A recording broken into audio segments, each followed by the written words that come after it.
सभी को मेरा नमस्कार। शिवालिक स्कूल की ऑनलाइन वीडियो क्लास में आप सबका हार्दिक अभिनंदन एवं स्वागत करता हूं। बेटा आप लोगों को सरफेस केमिस्ट्री या फर्स्ट रसायन लेसन पढ़ा रहा था, जिसमें अधिशोषण और अवशोषण टॉपिक है वो क्लियर हो गया था, एडजॉर्प्शन एवं एब्जॉर्प्शन। ठीक है। एंड देन उसके बाद में जो अगला पॉइंट आ रहा है वो आपका क्या है, उत्प्रेरक या कैटलिस्ट बोल सकते हैं, ठीक है ना। उत्प्रेरक, तो उत्प्रेरक ऐसे पदार्थ होते हैं जो किसी रासायनिक अभिक्रिया में, बेटा ये रासायनिक अभिक्रिया में भाग लेते हैं या नहीं लेते? नहीं लेते। नहीं लेते। लेकिन ये बताओ क्या ये अभिक्रिया का वेग परिवर्तित करते कि नहीं करते? परिवर्तित कर देते हैं। परिवर्तित करते हैं। तो यहाँ से क्या परिभाषा निकल के आई कि वे पदार्थ जो किसी रासायनिक अभिक्रिया नहीं लेते। तो आपने बोला सर वे पदार्थ जो किसी रासायनिक अभिक्रिया में भाग नहीं लेते, ठीक है, लेकिन इनकी उपस्थिति मात्र से अभिक्रिया का वेग क्या हो जाता है बेटा? परिवर्तित हो जाता है। तो ऐसे पदार्थों को क्या बोलते हैं? उत्प्रेरक।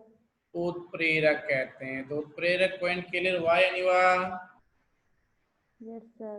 और बेटा इस घटना को क्या बोला जाता है? उत्प्रेरण के नाम से जाना जाता है। क्लियर है? Yes sir. लेकिन ये बताओ कि ये अभिक्रिया के वेग को क्या करते हैं? परिवर्तित। मैं ऐसे बोल सकता हूं या नहीं बोल सकता कि वे पदार्थ जो रासायनिक अभिक्रिया के वेग को रासायनिक अभिक्रिया के वेग को परिवर्तित करते कि नहीं करते बेटा? करते हैं। परिवर्तित करते हैं या परिवर्तित कर देते हैं। लेकिन ये बताओ क्या इनके स्वयं के द्रव्यमान में परिवर्तन होता है क्या? नहीं होता है। तो स्वयं के द्रव्यमान एवं संगठन में कोई परिवर्तन, क्या लिखूं? नहीं होता है। ठीक है। तो कोई परिवर्तन नहीं होता है तो क्या कहलाएगा बेटा अपने पास में? इन पदार्थों को भी उत्प्रेरक के नाम से जाना जाता है। क्लियर हो गया? Yes sir. तो उत्प्रेरक में ये बताया था मोटी भाषा में कि सर अभिक्रिया के वेग को बदलेंगे, खुद में कोई परिवर्तन नहीं होगा, न संगठन में होगा न द्रव्यमान में होगा, किसी प्रकार से कोई परिवर्तन स्वयं में नहीं होता है। आगे चलो बेटा। Yes sir. अब आता है उत्प्रेरकों के प्रकार। क्या बोल रहा हूँ? उत्प्रेरकों के प्रकार। उत्प्रेरकों के प्रकार में समझिए आप, जैसे एक बताया मैंने सबसे पहले धनात्मक उत्प्रेरक। कौन सा? धनात्मक उत्प्रेरक। तो बताओ धनात्मक उत्प्रेरक किसके मान को कम करते हैं? संकीर्ण ऊर्जा के मान को। सक्रिय ऊर्जा के मान को कम करते हैं। और सक्रिय ऊर्जा के मान को कम करके किसको बढ़ा देते हैं? अभिक्रिया वेग को। अभिक्रिया वेग को बढ़ा देते हैं। तो मैं ऐसे बोल दूं कि धनात्मक उत्प्रेरक वे पदार्थ होते हैं जो सक्रिय ऊर्जा के मान को कम करके अभिक्रिया के वेग को बढ़ा देते हैं। क्लियर होगा बेटा? Yes sir. अच्छा, एग्जाम्पल के रूप में मैंने लिखा H2O2 अपघटित हो रहा है 2H2O प्लस में O। ये एक रासायनिक अभिक्रिया है। क्या है? रासायनिक अभिक्रिया। तो इस रासायनिक अभिक्रिया को किस उत्प्रेरक की उपस्थिति में संपन्न कराया? प्लेटिनम उत्प्रेरक की प्लेटिनम। किसकी उपस्थिति में? प्लेटिनम। लेकिन ये प्लेटिनम उत्प्रेरक इस अभिक्रिया के लिए किसका काम कर रहा है? धनात्मक उत्प्रेरक का। धनात्मक उत्प्रेरक का मतलब किसके मान को कम करेगा? संकीर्ण ऊर्जा को। सक्रिय ऊर्जा के मान को कम करेगा, जिससे अभिक्रिया का वेग बढ़ेगा या घटेगा? बढ़ेगा। बढ़ेगा। यहाँ तक क्लियर होगा क्या बेटा? Yes sir. अब दूसरा पॉइंट आता है, धनात्मक के बाद में कौन सा उत्प्रेरक? ऋणात्मक उत्प्रेरक। ऋणात्मक उत्प्रेरक। ऋणात्मक उत्प्रेरक का मतलब सक्रिय ऊर्जा के मान को बढ़ाएंगे या घटाएंगे? बढ़ाएंगे। तो सक्रिय ऊर्जा के मान को बढ़ाएंगे, लेकिन अभिक्रिया के वेग को घटा देते हैं। घटा देते हैं। अब आपस में वापस एक रिएक्शन लिख रहा हूं, वही सेम रिएक्शन रिपीट कर दी मैंने। 2H2O2 अभिक्रिया कर 2H2O प्लस O2 में परिवर्तित हो रहा है। लेकिन अब बेटा प्लेटिनम की जगह क्या बोला? प्लेटिनम की जगह अगर मैंने गिल्सरोल उत्प्रेरक काम में ले लिया, कौन सा ले लिया? गिल्सरोल। तो यहाँ इस अभिक्रिया के लिए गिल्सरोल एक कैसा उत्प्रेरक है? धनात्मक या ऋणात्मक? ऋणात्मक उत्प्रेरक ऋणात्मक उत्प्रेरक है, जो सक्रिय ऊर्जा के मान को क्या कर देगा? है। बढ़ा देगा। और अभिक्रिया के वेग में क्या हो जाएगी? कमी।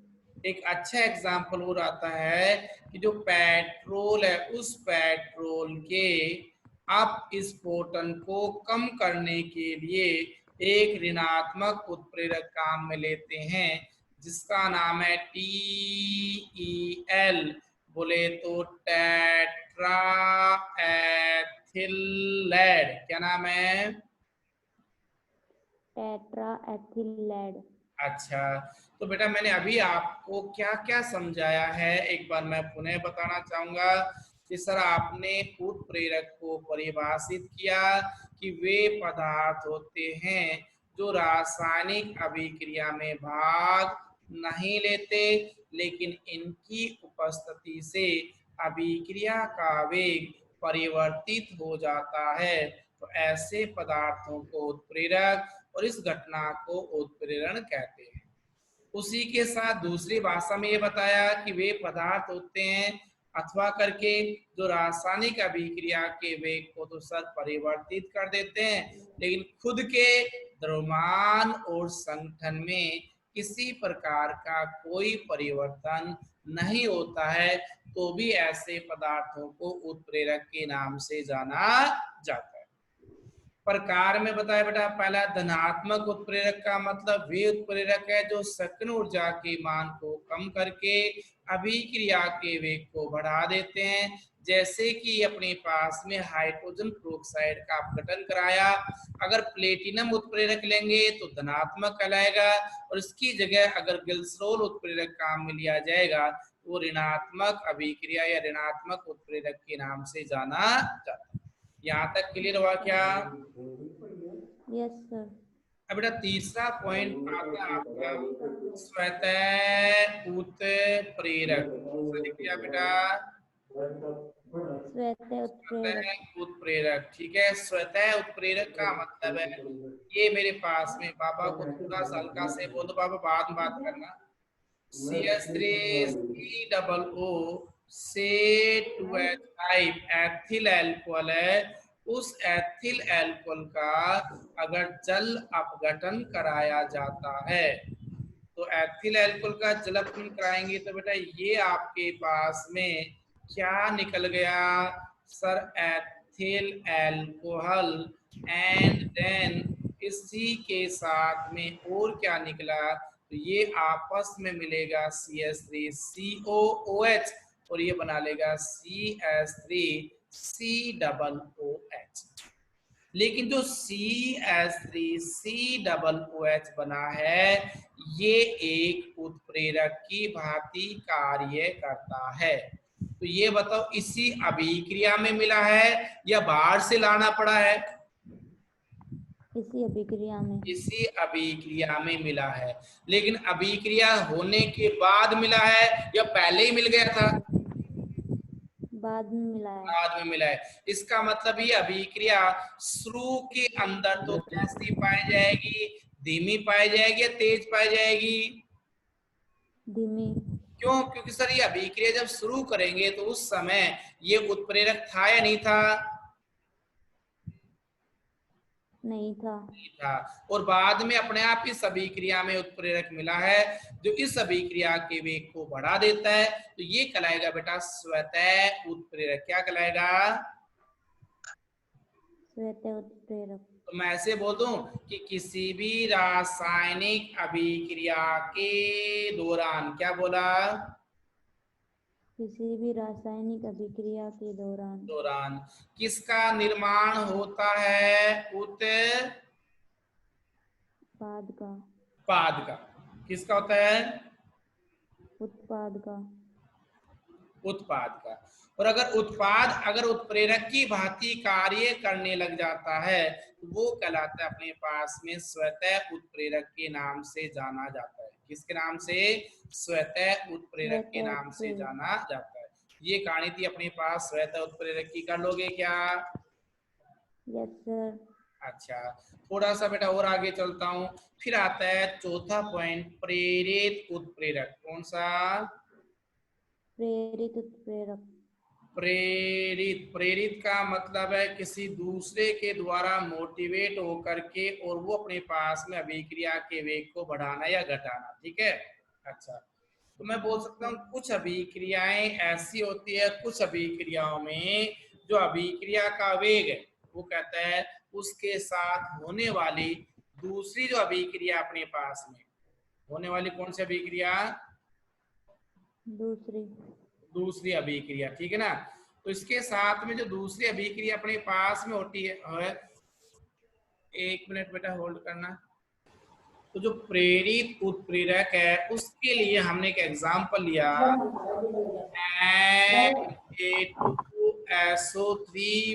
Na2SO3+O2। जब सोडियम सल्फाइड की अभिक्रिया ऑक्सीजन से कराते हैं तो सोडियम सल्फेट का निर्माण हो जाता है। ठीक है। इसी प्रकार से कहता है कि दूसरी एग्जांपल लिया मैंने कि सोडियम आर्सेनाइड Na2ASO3 है, उसकी अभिक्रिया यदि ऑक्सीजन से कराते हैं तो आपके पास में कोई अभिक्रिया नहीं होती है। लेकिन अपन क्या चाह रहे हैं कि इस सोडियम आर्सेनाइड की अभिक्रिया किससे करवाना चाह रहे हैं? ऑक्सीजन से करवाना चाह रहे हैं। तो इस सोडियम आर्सेनाइड को मदद करनी पड़ेगी, सपोर्ट करनी पड़ेगी, इसको पंपिंग देनी पड़ेगी कि भाई आप अच्छा कर सकते हो, कोई बड़ा इशू नहीं है। तो जब हमने इसको मोटिवेट किया, अब मोटिवेट करने वाला कौन है वो देखो। तो ये सेम लिखा बेटा मैंने, सोडियम आर्सेनाइड की अभिक्रिया ऑक्सीजन से कराएंगे तो ये अभिक्रिया होगी या नहीं होगी? होगी सर। है?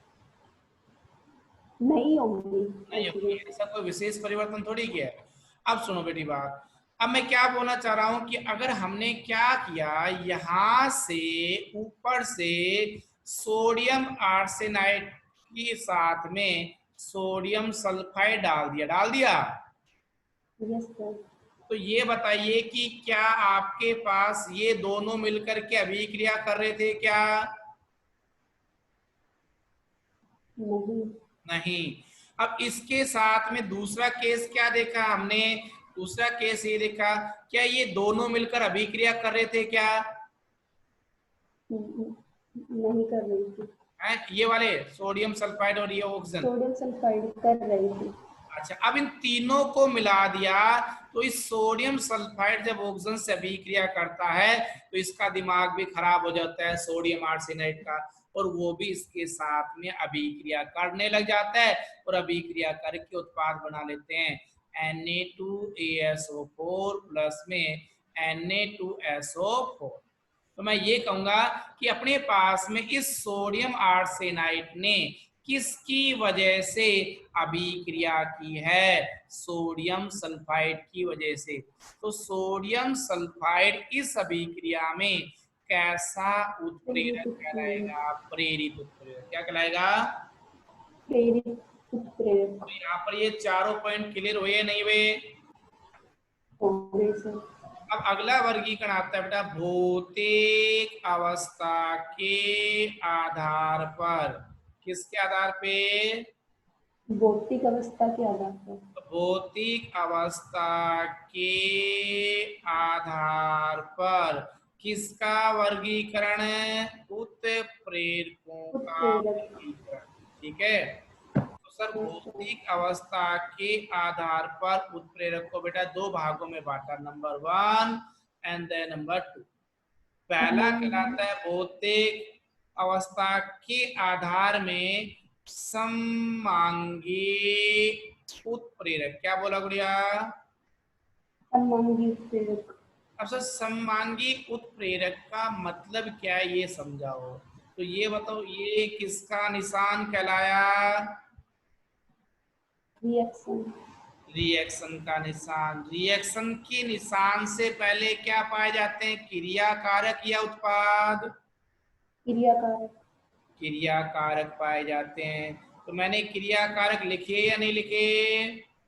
लिखे। लेकिन ये दोनों के दोनों जो क्रिया कारक है बेटा वो कौन सी भौतिक अवस्था में है? गैस। गैस भौतिक अवस्था में है। क्रिया कारक क्रिया करके किसका निर्माण कर दिया? उत्पाद का। लेकिन ये उत्पाद भी बताओ कौन सी भौतिक अवस्था में है? गैस। और इस अभिक्रिया को संपन्न कराने के लिए रिएक्शन के ऊपर क्या काम में ले लिया मैंने? उत्प्रेरक। लेकिन ये जो उत्प्रेरक है वो बताओ अपने पास में वो किस भौतिक अवस्था में है? गैस। अब ये जो उत्प्रेरक है वो कहलाएगा सममांगी उत्प्रेरक। क्या कहलाएगा?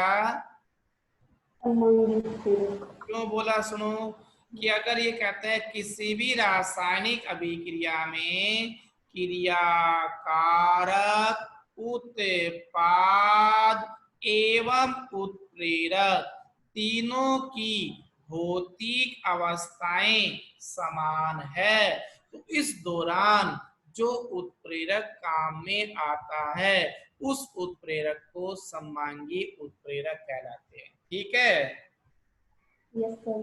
तो इसका मतलब समरी क्या निकली बेटा? कि सर क्रिया कारक उत्पाद एवं उत्प्रेरक इन तीनों की क्या भौतिक अवस्था क्या होनी चाहिए? समान। तो इस दौरान जो उत्प्रेरक काम आए वो क्या कहलाएगा? सममांगी उत्प्रेरक। सममांगी उत्प्रेरक। अब आता है दूसरा वर्गीकरण विषमांगी उत्प्रेरण। कौन सा? विषमांगी उत्प्रेरक। तो विषमांगी उत्प्रेरक में क्या होता है वो सुनो। लाओ सर बताइए, ये कौन है? नाइट्रोजन। ये कौन है बेटा? हाइड्रोजन। ये दोनों अभिक्रिया करके और बन गए किसमें? अमोनिया। इसको मैंने बैलेंस कर दिया, लाओस बैलेंस कर दिया। ये बताओ कि इस क्रिया रिएक्शन से पहले ये क्या कहलाते हैं? क्रियाकारक। क्रियाकारक। रिएक्शन के बाद वाले क्या कहलाते हैं? उत्पाद। प्रोडक्ट या उत्पाद। और रिएक्शन के ऊपर क्या काम में ले लिया? प्रेरक। प्रेरक। अब अगली बात सुनो, ये क्रिया कारक दोनों के दोनों किस अवस्था में बेटा?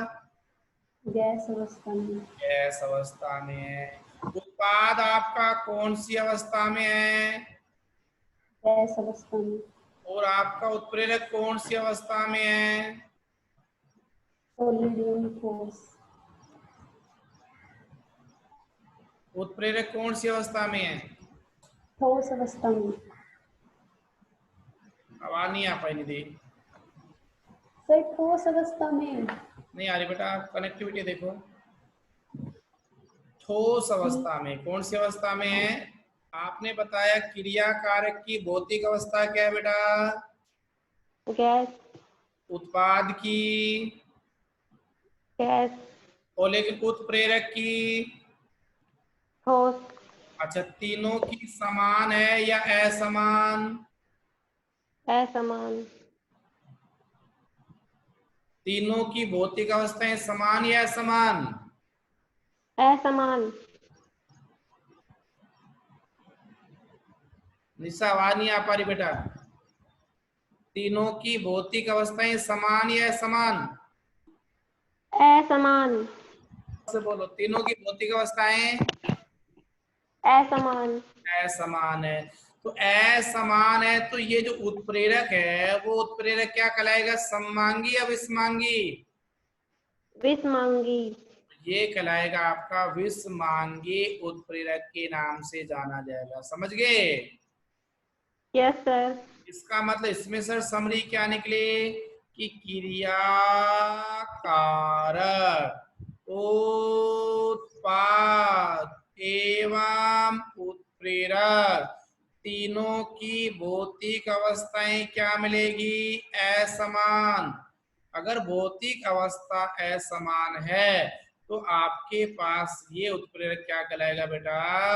विषमांगी प्रकृति का। राइट? Yes sir. यहाँ तक क्लियर हो गया क्या? यस। क्या हेडिंग है?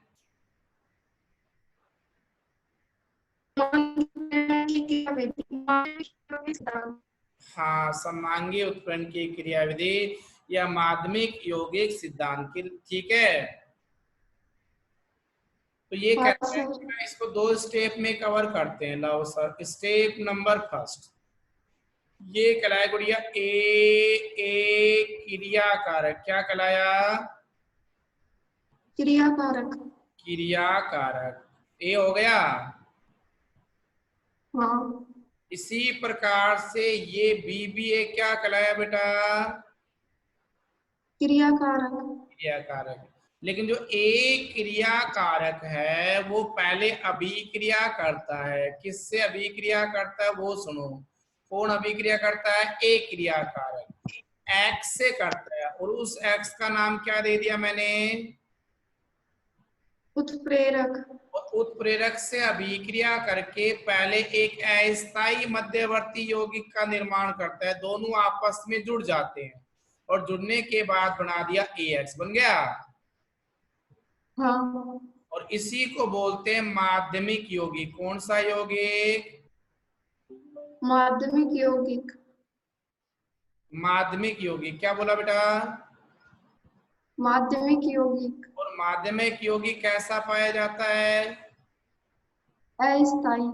अभी जो माध्यमिक यौगिक है आपका, ये माध्यमिक यौगिक क्या करता है? इससे अभिक्रिया करता है। किससे? दूसरे क्रियाकारक से। दूसरा क्रियाकारक कौन है? बी। राइट? हाँ। अच्छा, इस बी से अभिक्रिया करेगा और अभिक्रिया करने के बाद बेटा एक्स बाहर निकाल दिया। इसका मतलब कौन बाहर निकल गया? उत्प्रेरक। रासायनिक अभिक्रिया में भाग नहीं लेते। अब आपके पास क्या बन गया सर?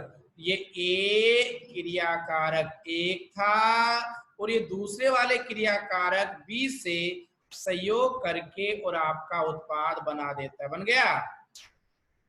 हाँ सर। बेटा ये बताओ, यहाँ इस अभिक्रिया में क्रियाकारक एक है या दो हैं?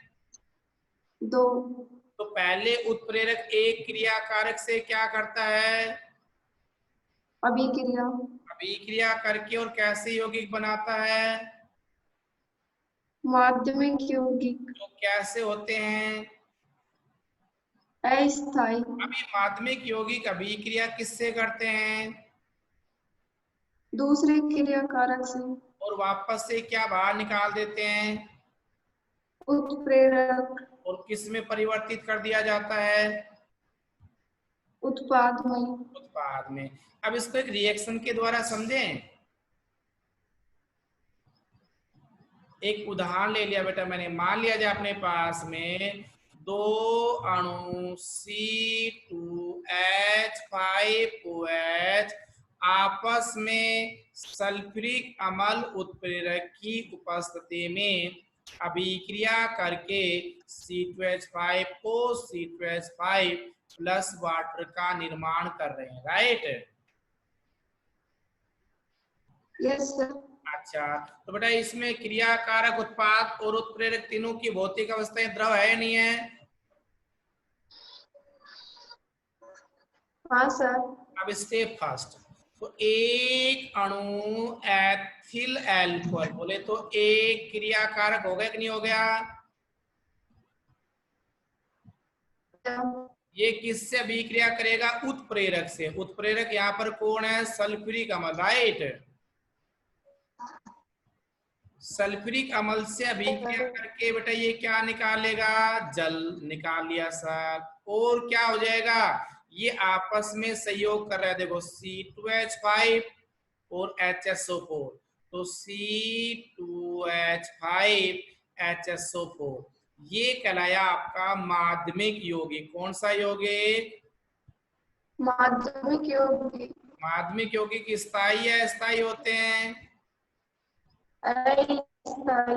अभी जो माध्यमिक यौगिक है दूसरे पदों में क्या करेगा? वापस से दूसरे क्रियाकारक से अभिक्रिया करेगा कि नहीं करेगा? Yes sir. इसके क्रियाकारक के दो अणु कहाँ मिले थे? एक लिया था। तो ये आपका वापस से दूसरा क्रियाकारक हो गया। ये दोनों सहयोग करेंगे, सहयोग करने के बाद में वापस से किसका निर्माण कर देते हैं? तो बेटा ये H2SO4 का निर्माण कर देते हैं। और H2SO4 वापस आपका क्या कहलाया? उत्प्रेरक। क्या कहलाया?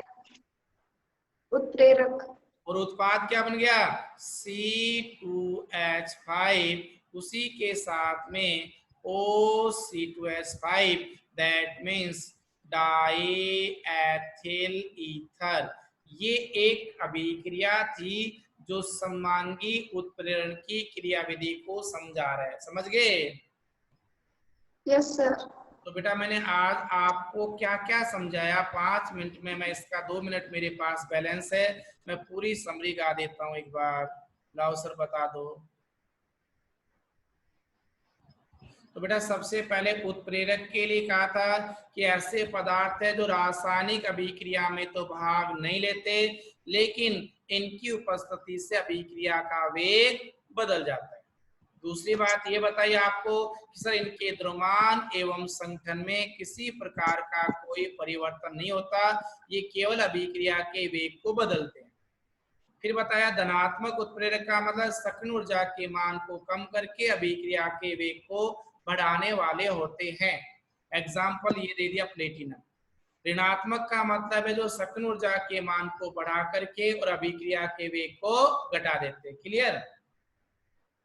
Yes sir. बताया स्वतः का मतलब कोई भी रासायनिक अभिक्रिया में क्रियाकारक अभिक्रिया करेंगे, अभिक्रिया करके उत्पाद बनाएंगे और उत्पाद में एक स्वतः उत्प्रेरक की भांति कार्य करने लग जाएगा या एक उत्प्रेरक का कार्य करेगा तो वो कहलाएगा स्वतः उत्प्रेरक। ऐसी अभिक्रियाओं में अभिक्रिया का वेग प्रारंभ में धीमा होकर बाद में तेज हो जाता है उत्प्रेरक बनने के कारण। एक आया प्रेरित का मतलब कुछ ऐसे क्रियाकारक हैं जो अपने पास अभिक्रिया नहीं कर पाते लेकिन अन्य दूसरी अभिक्रिया के साथ मिलाकर के वो अभिक्रिया को संपन्न कर देते हैं। ठीक है?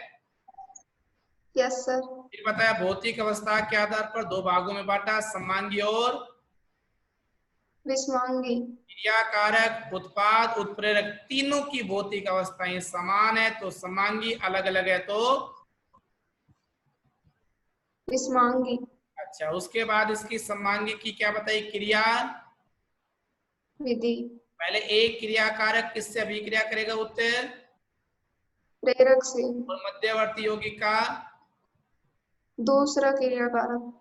हाँ, उसके बाद उत्पाद बन के वापस से उत्प्रेरक क्या आ जाएगा? बाहर आएगा कि नहीं आएगा? आ जाएगा। जितने भी क्रिया कारक थे, जितने भी उत्पाद थे, जितने भी उत्प्रेरक थे, इन तीनों की भौतिक अवस्थाएं कैसी होनी चाहिए? समान। बताओगे बेटा यहाँ तक? तो ये आज यस सर। तो सभी बच्चों को मेरा पुनः नमस्कार।